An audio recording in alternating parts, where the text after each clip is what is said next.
ใจเอ้ยน้อมันแสนเศร้าพาแม่หลวงของเฮาได้จากไปบ่มี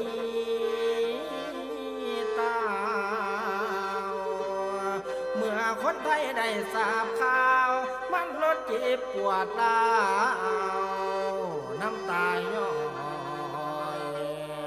แม่นหลังไหลนอคนไทย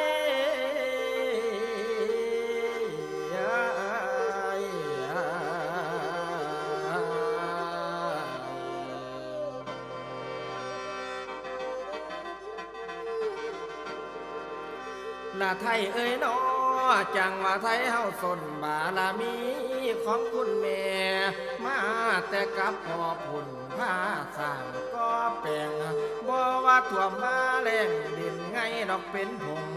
ได้ออกสงงานไปทั่วไทยบ่มีอย่างแต่พลังยังแข็งกล้าภาคายายังดีอยู่ได้ส่งงานเคียงคู่พอหลวงเฮาบ่เว้นมีไว้ดอกวางวันเพิ่นบ่ได้เลือกสั้นสูงต่ำดำนาหากประชาชนถูกแม่นหาทางแก่คอยดูแลทุกส้นสั้นภาพติดตาไทยเฮา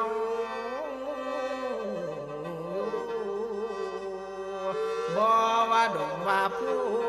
อยู่แถวเขตแม่น้ำเสด็จเยี่ยมทั่วกันหลายโครงการอีกนั่นเกิดจากแม่นำพาให้ประชาชนเหตุเพื่อมีรายได้เส้นผ้าไหมไทยเฮานี่ได้เกิดมีมูลราคาจนทั่วโลกเขาได้ซาผ้าไหมไทยเลยยิ่งสวยงามล้นตื่นตาพัฒนาบ่มีสิ้นบารมีพาคุณนับเป็นบุญแท้ไทยเฮาได้ดอกอยู่เย็นแต่หากว่ามัจจุราชเพิ่นบ่เว้นอันในโลกสงสารทรมานจิตใจมัวไทยได้อิดลา21 นาฬิกา21 นาที24 ตุลาคมแม่ได้คืนดอกเมื่อฟ้าพศ2005ปลายมา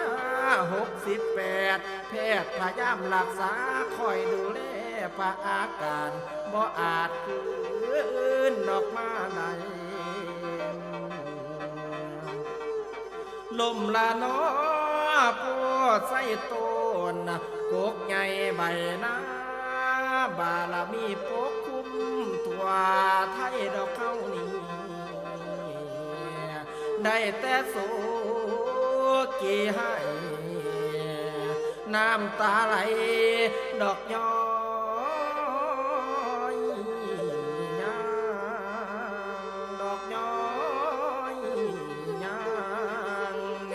ข้าวจากลาดจะวางสมเด็จพระพันปีหลวงเพิ่นได้สิ้นเมื่อเนาผลทินสวรรค์ต่างกายโศกกันโอ้อาวคนิ่งหา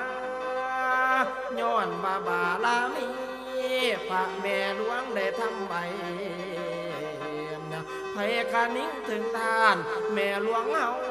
คงบอกว่าสามัคคีผูกมันกันไว้อย่าห่วงหา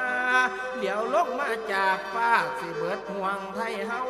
หากว่าไทยยังหักห่วมกันบ่เพมาละจังว่าสาธุสาธุสาธุเด้อบารมีพระแม่หลวงเคยสร้างขอจงเป็นหนทางโอ้ยให้ไปดอกน้ำสูงทรงเสด็จพระพันปีหลวงสถิตล้อสันฟ้าวิมานแก้วแม่นสวรรค์วิมานแก้วแม่นสวรรค์แสนลำพัน